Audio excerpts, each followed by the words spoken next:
Какая у тебя мечта на будущее? حلمي أن أتم الدراسة ثم أعلمه الناس لوجه الله تعالى. Моя мечта окончить учебу и обучать ее другим людям ради удовольствия Всевышнего Аллаха. وفقك الله تعالى.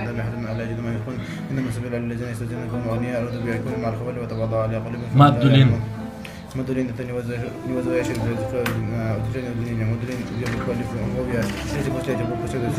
ولتطمئن به قلبك وما نصر من عند الله إن الله قلقلة قلقلة بفنا جاي درك البنية سنجد مستعد قلقلة بفت قد جاني سنجد مستعد.